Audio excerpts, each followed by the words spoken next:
There we go. Found it. Perfect. All right, let's get going. Welcome, everybody. Hope everyone's having a great sunny summer night. It's beautiful out there. We won't keep you too long away from the sunshine while we still have it. Of course, I'm Rob Wolfson, Chair of Learning and Development for District 5360. Happy to have Kirk Walchuk, past District Governor, District 5360, and your current team lead for grant reporting, obviously doing our webinar tonight on district grant reporting. Tons of great information. It's going to be about an hour in length. It is being recorded as always. So give us about a week or so, and then we will get it uploaded to the district YouTube channel. So simply just need to go to YouTube and just type in District 53 Rotary District 5360, and then you'll be able to find all the content there. So this will be uploaded there for post viewing after the webinar. Kurt will walk you through this, and he'll introduce his co-host as well too. I'm going to bow out because you're in great hands, but I just wanted to make sure we got everything going okay. And Kurt, over to you. Thank you very much, Rob, and thank you for your help getting this all organized. Much appreciated as usual. So thank you and have a great evening, Rob. See you. I'm just going to And make you, you host, and you're good to go. okay, Perfect.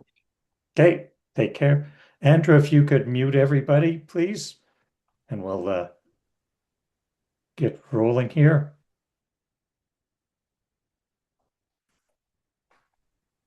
Okay, welcome everybody to a district grant reporting webinar. First of all, I'd like to introduce my co-hosts, Andrew uh, and Emmanuel. Andrew has been on the grant reporting team for quite some time. And indeed, we're in a transition phase, and Andrew will be taking over from me, well, in the process of taking over from me as the team lead of the grant reporting.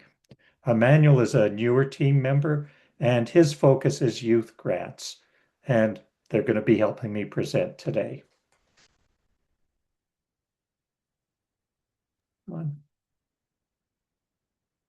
So what we're going to cover is what's in common to all grants, including the mechanics of getting into the website and where you do your reporting. We'll talk specifics about community development grants.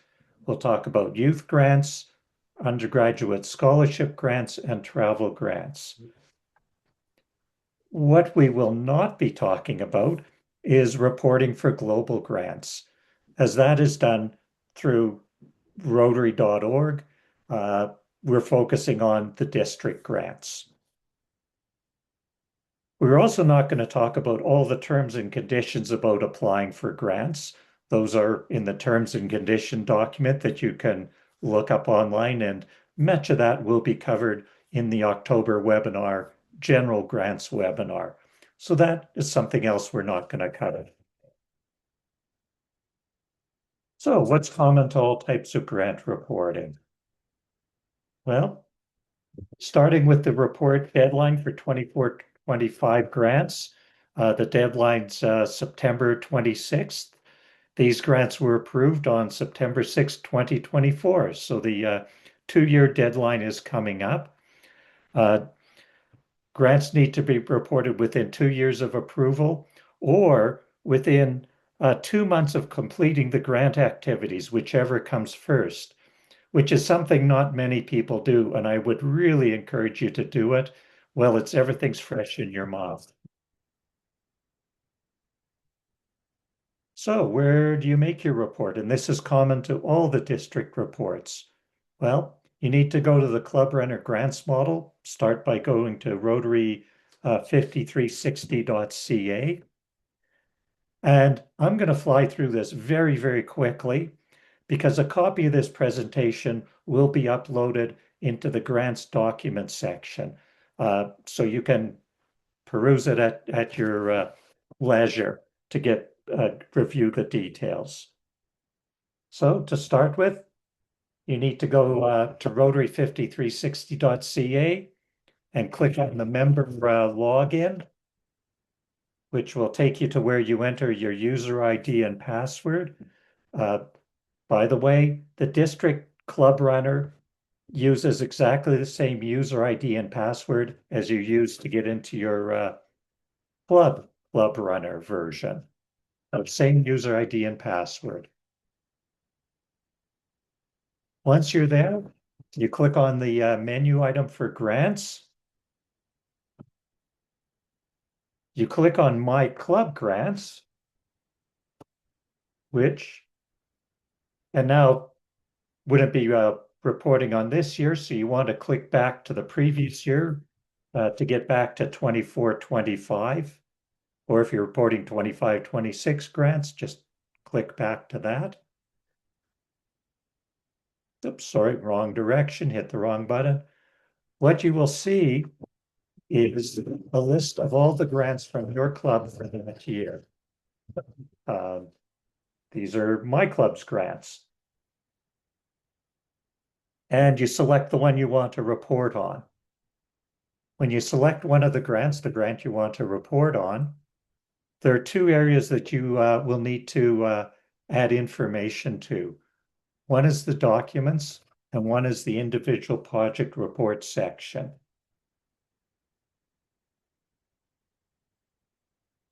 So going to the documents first, this is where you add all the supporting documents related to your grant. And these include, receipts, invoices, source, etc. So everything you need to support your grant in terms of document, proof of payment, cancel checks as appropriate. What you do is you start by adding a folder and you call it Final Report and you press the Save button. Just like on your computer, this folder will now exist. And this is where you go to add your documents. And you come up and you give your document a appropriate title for what it relates to. Try to make it meaningful. It makes it much easier for the reviewers to figure out what's going on. Giving a title of 1, 2, 3 isn't very helpful. If it's invoice from ABC company, that's way more helpful to the reviewers. Then, like many applications, you go to choose your files and it'll come up with a directory. You click it and to select it, and then you press the orange save button to save it into that final report file. Once you have all your documents loaded, and I'll repeat to make it clear, you need receipts, invoices, proof of payment. If it's a third party you need that's been doing the work, payment check written to the third party to show that they've received the money, and receipts that the third party has paid on behalf of the project. Once you have all those documents, supporting documents loaded, you go to the individual project report page. The first part of it is a list of questions that you need to fill for all grant types, and then some specific ones for youth grants down if you scroll through it. Once you've completed just typing into this box, just type in, click on beside the question and start typing. When you've done answered all the questions, don't forget to press the orange update button or nothing gets saved. Just make sure you do that. When you scroll down on that same page, there's two areas you need to fill in.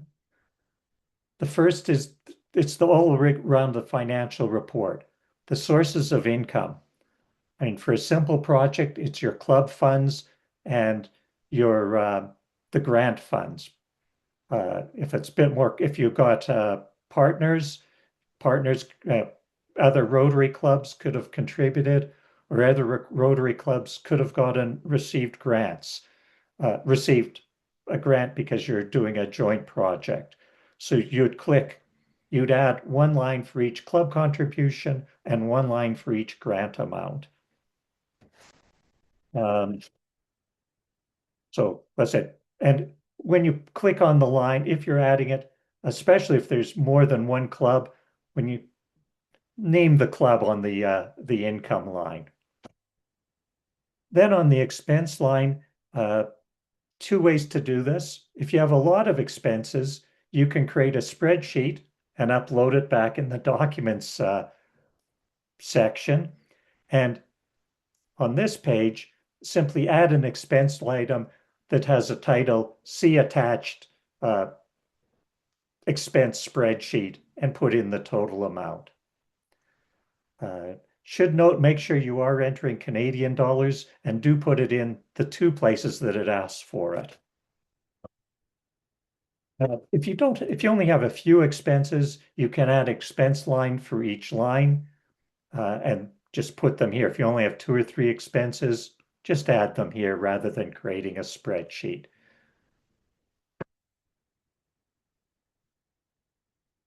Once you've filled all this in on the same individual project report page, there is an orange submit button.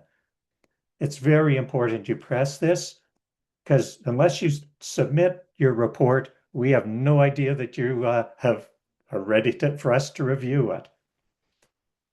It's going to come and ask you a few questions. You need to click the little box that says grant administrators. And of course, where it says project report, it won't say Kurt's test grant. It'll say your project name there. And that's about it. There's a couple more pages that follow, but they're pretty self-explanatory once you get there. Any questions on that quick flyby? And I cannot see everybody, so I can't see hands. I do see yours as it happens, but if you can unmute yourself and ask the question. Okay, I got lost in the beginning because I had to re-log in again. And then at the beginning, to follow where you have to be on the computer, I've got the district grants subcommittee. And where do I go from there? Well, I'm not going to repeat it, which I'd have to do. This Oh, presentation will be uploaded to the grants site into the documents section. oh, okay. And so you can go through the steps by yourself. Okay. Okay?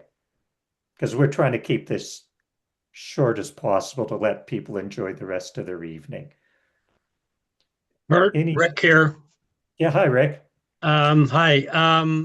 Last time I did this, there was those general questions, and then there was sections specific to youth programs and Yes. undergrad scholarships. Is that going to be the same? For 24, 25, I'm going to say yes. It has changed over time, Rick. So answer the questions that are there. Okay, thank you. Okay. Very And good, Joanne, Kurt. Rick, Joanne, if you could mute yourself again, please. Thank you. And Darren has a question, Kurt. Okay. I got two questions. One, there used to be a document size limitation on what you could upload for district grant reporting. Has that changed from No, two it has megabytes not. to something bigger? It has not. It is still, I mean, you won't get a problem with PDF files that don't have a lot of pictures in them. You won't get a problem with Word document or Excel documents. Okay, Where yeah, and I you, got everything as PDF. And but in our case, if your PDF doesn't have images in it and is only text, a text PDF, it will not have a problem. okay, it did prior to this. It was 2 megabytes maximum. Again, if you're But simply a text file, even a PDF, okay, it I'll try uploading and making sure, and if not, I'll have to rescan the damn project. well, The if other you one is, hold on. If you scanned it as a PDF, it's actually a picture. It is not a oh, text maybe that's document. what it is. Then there's the problem. Okay, So scan on a lower resolution and scan yeah. it as Well, a JPEG rather than a PDF on a lower resolution. you don't know the size of my project. But still, The it's individual documents. the other question is, in our case, we have five clubs that have done are part of this project. that I have to report on.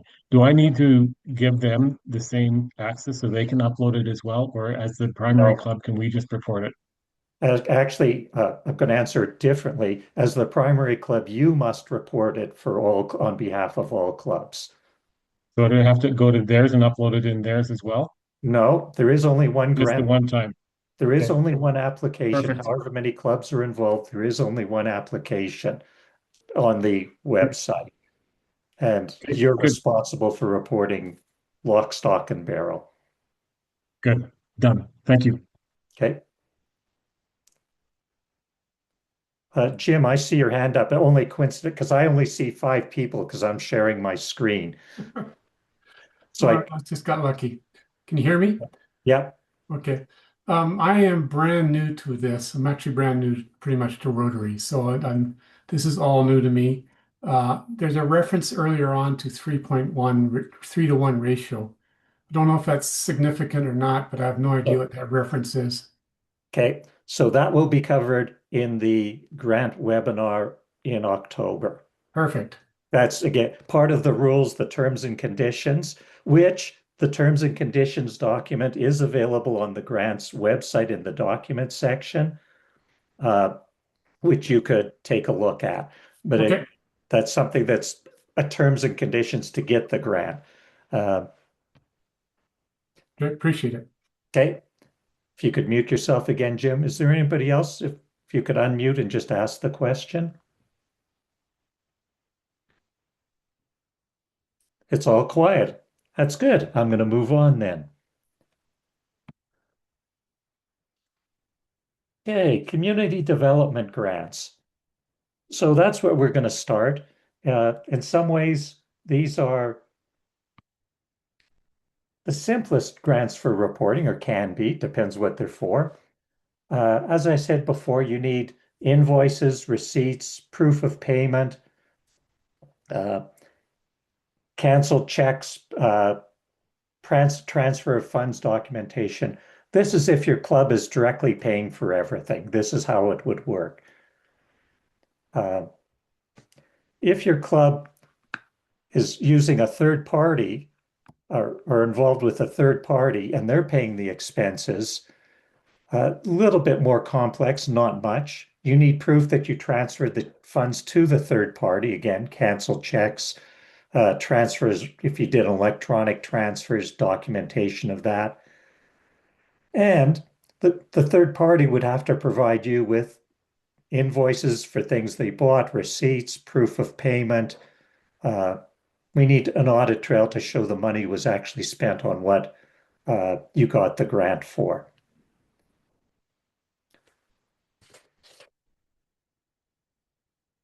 That's about it. That's specific to the community development grants. I know that's pretty short, but any questions?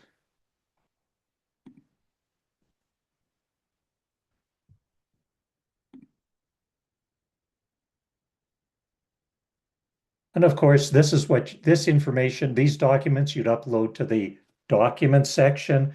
And it's also what you'd put in the expenses section in the individual project report, or on a spreadsheet with a line for each of the expenses. So next, I am going to transfer to my colleague, Emmanuel, who's our youth grants person. So Emmanuel, if you'd like to Yeah, unmute yourself. yeah, thank you. Hello, everyone. So I'm going to be reporting on the youth grants. So 24, 25, 25, 26, what was accepted and what's accepted now. So this 24, 25, the eligible programs and funding, RIPEN, RILA, REAC, the camp dates and the grant amounts per sponsored delegates. And back then, club must have paid the delegate fee on or after September 6, 2024. And receipts, copies of checks are not required for these programs. I think that's still current, right, Cuts? Thanks. And funding is based on the number of sponsored delegates. So youth exchange, so it's the same rule applies 24 to 25. So cut, next slide, please. So here we have the eligible youth exchange expenses. Air travel, including travel insurance for outbound students participating in short-term and long-term exchanges when paid for by clubs. Inbound and outbound fees paid by clubs as assessed by the Rotary Youth Exchange Organizing Committee. So that's the total outbound fee is eligible for grant funding, and the total inbound fee, which is less a $200 allowance for ineligible expenses included in the fee. And the inbound and outbound consular training is covered. Then also the local school fees for exchange students paid by clubs, but fees for recreational or social activities are excluded. Okay, and I'd like to interject for all of these expenses, you do need, just like any other grant type, invoices and proof of payment to be uploaded. Yeah. Okay, so this the eligible youth program expenses 25-26. So the fees for the organization and staging of Ryla and Ripen camps paid by clubs. Eligible amount is registration fee less than a $50 allowance for ineligible expenses included in the fee. Then REAC registration fees paid by clubs are eligible. And now there's a new one in the Adventures in Citizenship program, which is held in I think it's Ottawa. So registration fees and airfares paid by clubs are now eligible, and the program has to be must have adequate youth protection processes in place. So I think this wasn't there previously. So I think there's a new rule added this year. Jim, you have your hands up. Again, because I'm new, other people may already be aware of this. I don't quite understand the $50 allowance for ineligible expenses. Could you tell me what that really means? Okay, guy caught control more light on that.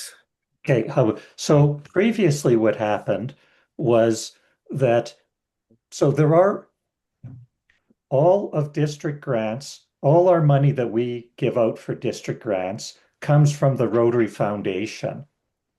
And the Rotary Foundation has a set of rules of what you can and can't spend money on. And for youth grants, there's certain items, that end up not being eligible under TRF rules.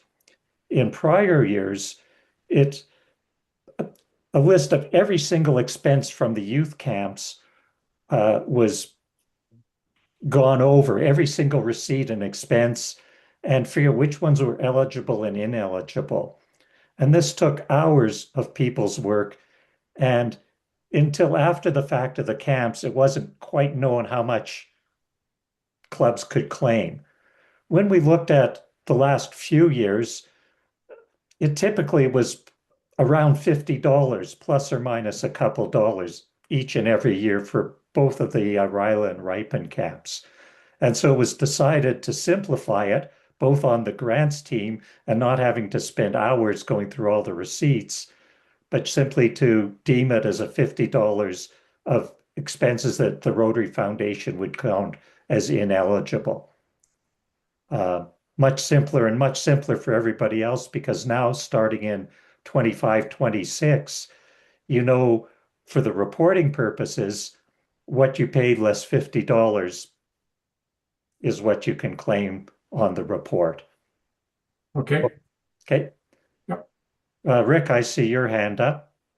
Yeah, I thought the Rotary Adventures in Career and Financial Wellness had been approved by the board. I don't know if it was in time for 25, 26, but I hope it's in there for next year. So that is correct. It was not in time for 25, 26, but it is in now. So all the event going 26, 27, all the adventures programs will be eligible. with the caveat that they have to have proper youth protection processes in place. So you as a club, so Adventures in Citizenship, we know they've been running for many years and have adequate protection in place. Some of the newer ones as a club, if you want to sponsor it, you need to do your club due diligence on the program regarding youth protection. Any other questions? And if you could just unmute and ask, because again, I can only see 5 people wide on my screen because I'm sharing my other screen.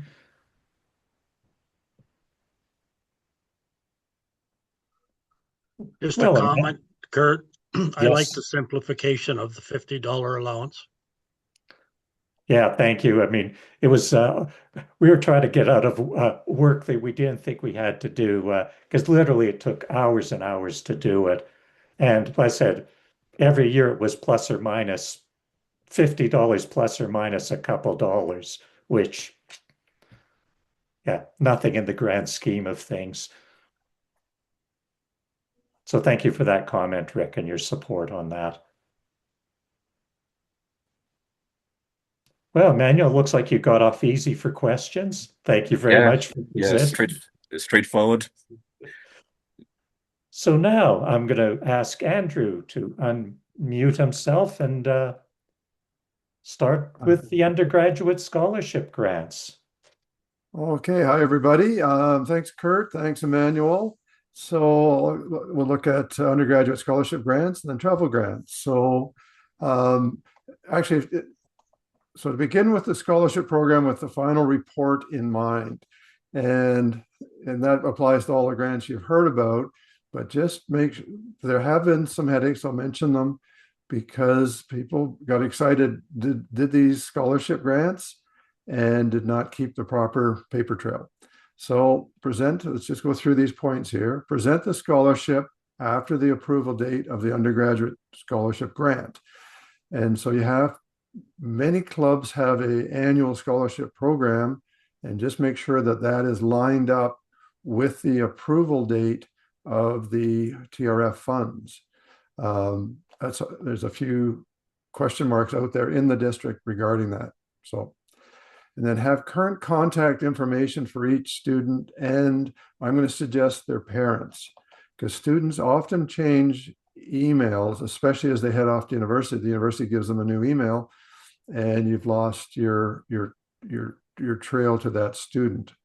Why do you need a trail? So you want to, and then also I'm going to throw out here now, demonstrate Rotary recognition, copy of the newspaper, etc. So, okay, you're going to pay the scholarship funds to the post-secondary institution.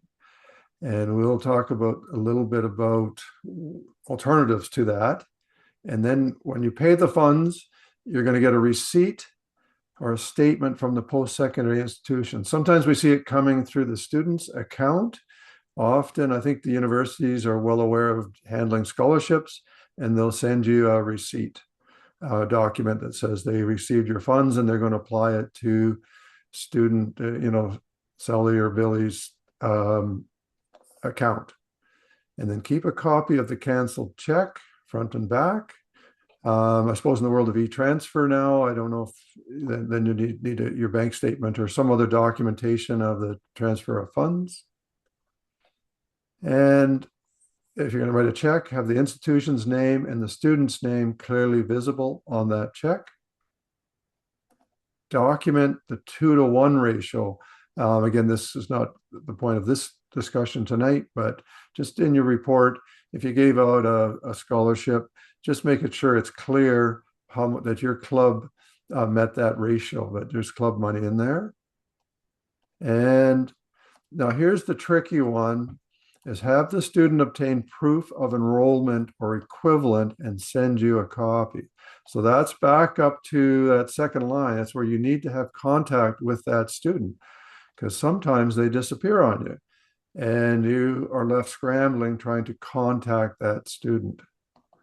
And then at the bottom there, and actually I loaded up the slide a little more than I should have, and it says equivalent document is often the transcript. So you've got 60 days after awarding the scholarship, to come up with that. So next slide, please, Kurt. There we go. So final report for the district undergraduate scholarship. What are we going to upload? You saw how to upload. Thanks to Kurt for showing that. So I'm going to suggest you're going to upload the following documents for each scholarship. Clubs often award more than one scholarship. So they get their grant money and they split it up. So you're going to make PDFs for the following documents for each scholarship awarded. And this, I'm going to just throw out, this is easy to do with PowerPoint and JPEG photos, scans, etc. Anybody wants some help? You got ChatGPT to tell you how to do it now, or you can even phone me or call me, whatever. Yeah. So you want the canceled check front and back, and then you want a receipt and or the student's account statement from the institution. And then you want proof of enrollment or the transcript that shows the student actually attended. And we want to see some Rotary recognition. And any questions about those parts? There's Joanne. Can you unmute, Joanne? I can't hear you, Joanne.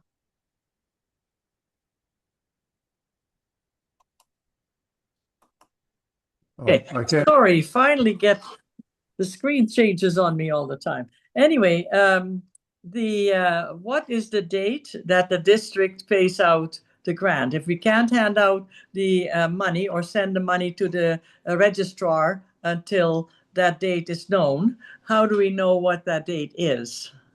It's in the grant documentation. If you go to the Interclub Runner, and then there's an activity page there, and it'll tell you when the grant has been approved, when your grant's been approved. So just to clarify, it's not when you receive the funds, it's when you approve it. Oh, okay, I see. When the district approves it. Because right. it is, so what happens is, I'll just really quickly, the district when everybody applies for district grants, the district gathers all of them together that they want to approve or feel they can approve that meet the requirements. And they send them as a block to the Rotary Foundation, who then reviews it all, and they approve the whole thing as a block, all on the same date.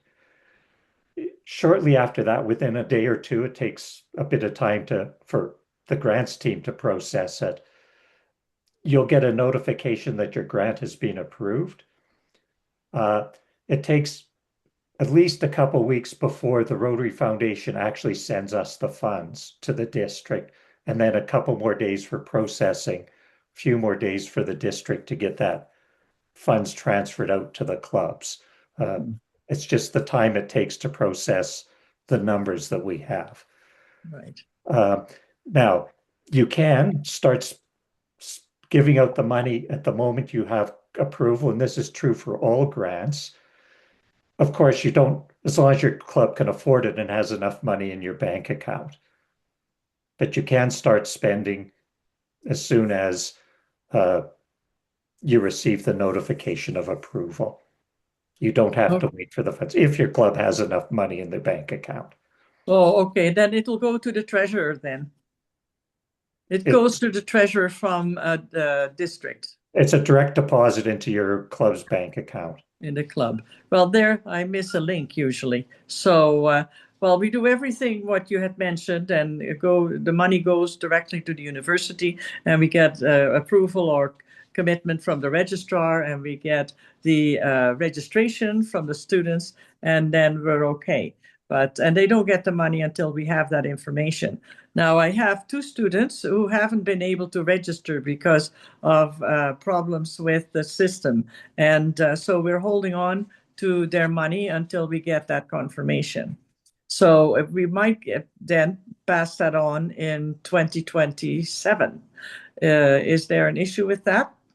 So you have to spend the money and report on it within 2 years of getting approval. So it depends which year's grant you're talking about. Oh, so that's 2026. The 2026 grant. So it depends which grant year you're trying to spend the funds from. You have 2 years to spend the money. Okay, so we should be good if we spend it in 2027. And we Depends for apply, which grant year. yeah, a grant year 26. Well, the grant years span Rotary years, which are July 1st to Yeah. June 30th. Yeah, so 25, 26. So then 2 years later, yeah, we should be okay by then. Otherwise, September 27 would be when you would have to spend it by okay, and report on it. right. Okay, that's good. All right. Okay. Okay. John has his hand up. How would the involvement of a third party change what you guys need for backup? Our club has an agreement with the Calgary Foundation where we put our money and they handle all of the disbursements and stuff like that. Well, Would those you are where be- some of the issues come in. I'm glad you brought that up. Let's just move on to the next slide and I'll come back to that question. So what ifs? What if the check is paid to the student? And then the second question is, what if an institution is supposed to award the scholarship and doesn't? So there you go. That's sort of a twist on what you've done there. You're still responsible for proof of enrollment, for the documentation of where that money went. So, and then, so if you hand the money out, we want to see the checklist of Rotary recognition, and then the student enrolled, and the proof of payment. So your payment will be, so you still have the same responsibilities, but you have a tougher time because of the third party to get all those details.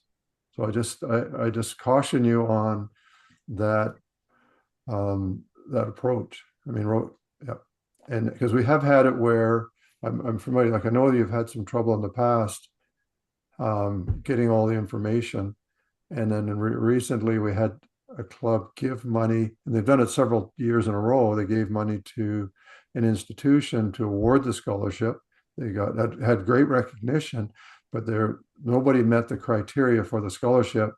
So, but I think it's still in play right now, and they will try to award it within the 2 years, just like Joanne's question. So, and I hope that's all right. Otherwise, you have to return the money. That's the simple part: is follow these criteria or return the funds. Oh, that makes sense. Jim. You can tell I'm a newbie. Couple quick questions, I guess. One is very few things happen by check anymore. So all these references to check, front and back. I'm hearing that it can be something about, we can identify the electronic transaction that occurred, through the bank and provide that. Is that the same thing? Sure, that's great. Okay. The other is around recognition. I'm in High River with Joanne. Basically, we're a small club in a small town. So I'm trying to understand what the requirement for recognition is, because it's limited ability for us to get something in writing if you want. So is that an absolute requirement, or what are you expecting? Yeah, that's a good point. But I mean, with all Rotary grants, it's one of the first questions TRF asked is, what is the Rotary recognition? And there must be some way you can get some publicity out of that. I mean, in the world of social media, do you have a club website, a club Facebook page? Okay. And if I could interject, is that from what I've seen for most small towns like High River, it's much easier to get an article in the local newspaper than it is if you live in a place like Calgary. Our local newspaper is sort of failing, so we'll see how that goes. Yeah, the radio station. I mean, the radio stations love to have a good news story. Well, actually, one of the things we're talking about this year is finding out what channels do we really have access to. What can we make work better, perhaps, in the last year. So Joanne's laughing. Yeah. I see Rick's hand up. Okay. Excuse me. I was just going to say that I would hope we've posted it on our website, which is public. Yeah.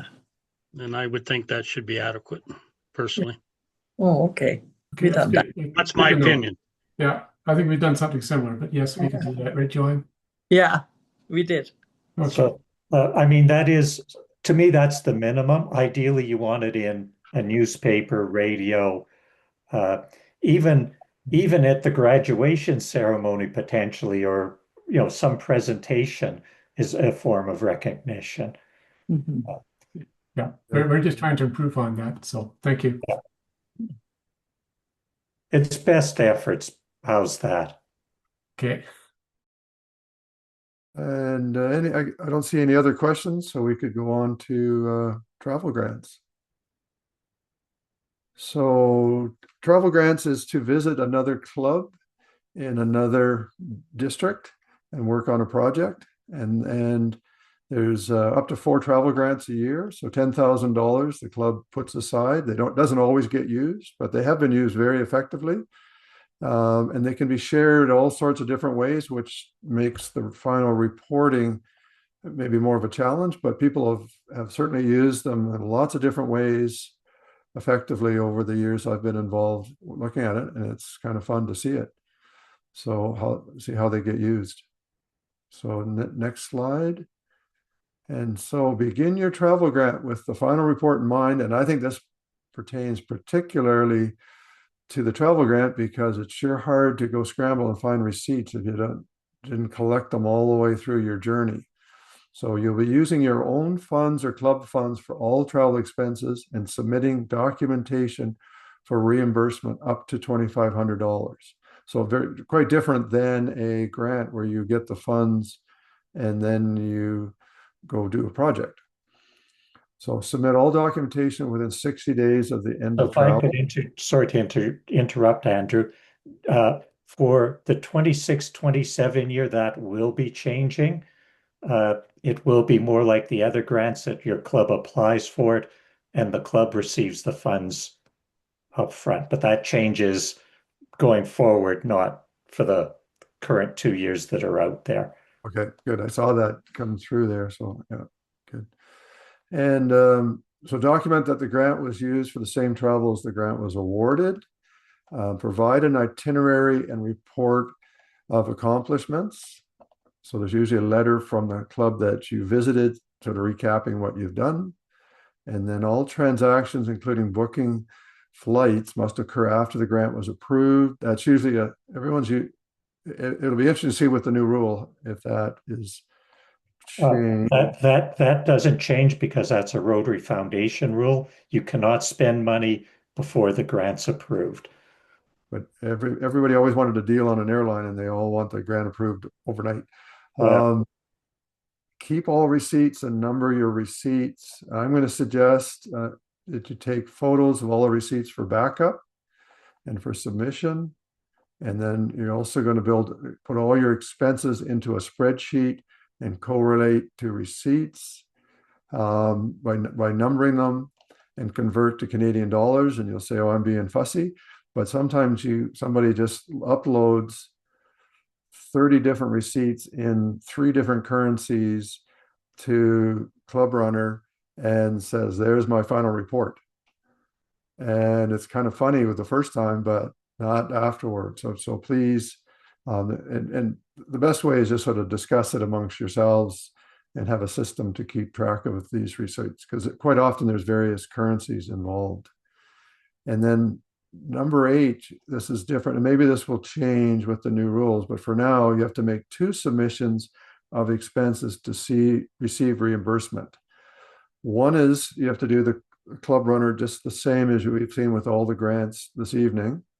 The 2 parts, your documentation and then your individual project report, the grant that Kurt demonstrated. And then secondly, you have to email a District 5360 expense report, the same report that's used for doing any sort of club district expenses and events. And we'll jump to that. So let's just go to the next slide. So again, final report for the district travel grants, upload to Club Runner. So I'm going to suggest you make 3 PDFs of the following documents for each grant awarded. And this is easy to do. Again, PowerPoint's my go-to, and add JPEGs or scans, and you can shrink them down. I know Darren there jumped in there and says he's got so many that but there's ways to shrink PDFs down so they can be easily uploaded and worked with. So you want your itinerary and your compliments, and I'm going to suggest you have a Word document there, and you save it as a PDF. And just a little reminder that travels 5 to 30 days. Receipts, so again, photocopies, and or take pictures of everything, copy them, paste them to PowerPoint, number them so it's easy for us to follow. Again, sometimes they're in very unusual currencies, and you're going to put all that into a spreadsheet, cross-reference to the receipt number, and convert to Canadian dollars. And then again, as Kurt mentioned, you could just go to your individual project report and put in C spreadsheet, here's my expenses. And if you have any difficulty with any of that, you send me an email. I'll help you along the way. And then we'll just jump to the next slide. So we have to have an expense report to the district office before you get your check, or you don't get a check, you get a e-transfer to your personal account, which I guess is now going to start going back to the district or to the club. So you're going to fill in the expense form that's coming up here, and you have to have the expense form signed by your club president. You'll send it to me, I'll sign it, and we'll send it into the district office. We're also going to take a copy of all your receipts, the same PDF, and send that along, and Charlene will transfer the funds to you. And we'll just jump. So there's it's an Excel spreadsheet that you just fill out, and for all the travel expenses, that the same expenses that go into Club Runner, and we send that along, and that helps at the district office for the bookkeeping side of it. Good. Any questions about travel grants? No? I guess not. So,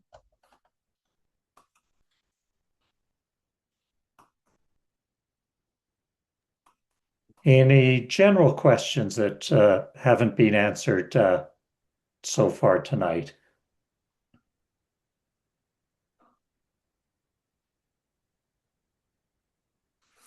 you'll have to unmute, Joanne.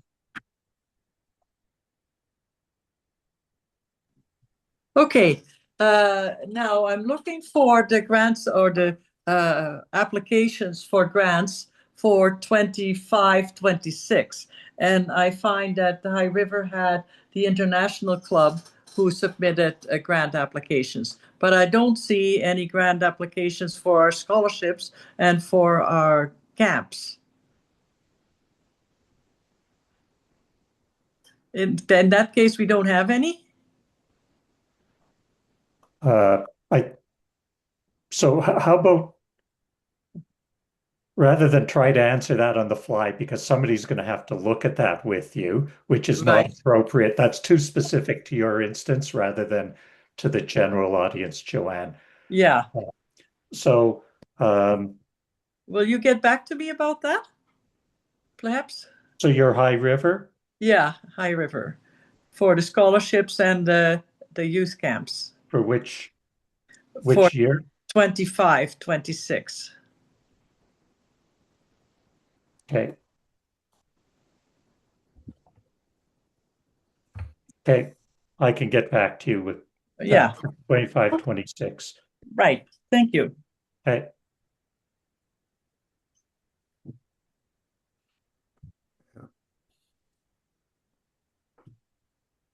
So then one more thing on the dates that these have to be submitted. So the applications for 26-27 have to be submitted by?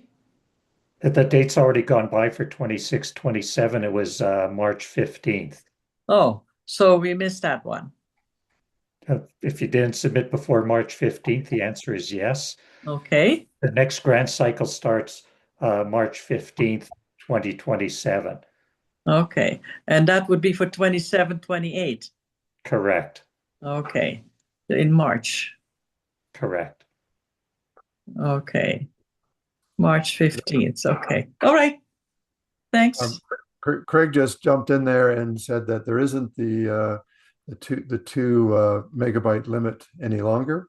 And I'd just like to point out, Craig's done an amazing job of wrestling Club Runner into a usable program so accolades to Craig for doing that. At the same time, I think everyone should just, if you can, just upload things as PDFs. They're so much easier to work with. And again, if you scan something and save it as a PDF, that actually is a picture. It is not a text document. So a scanned PDF can be can be very large if you save it at a high resolution.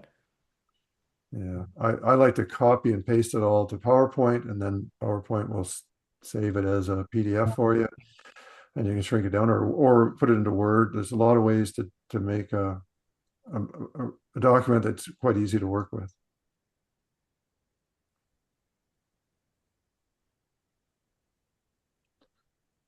Okay. Okay. Any other questions? So there is a specific email for asking questions about grant reports. It's grantreports@rotary5360.ca.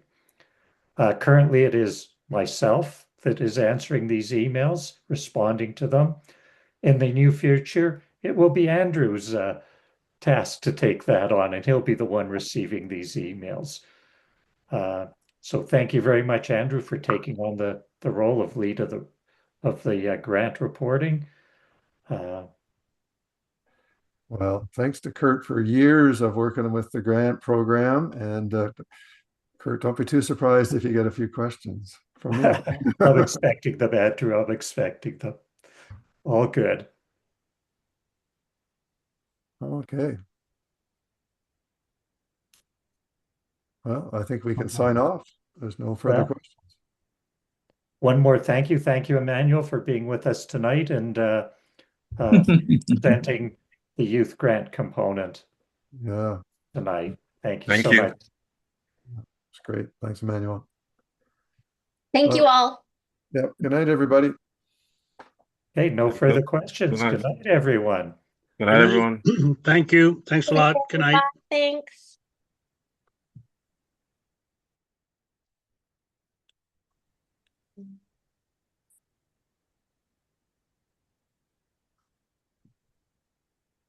Yep. Good night, everybody.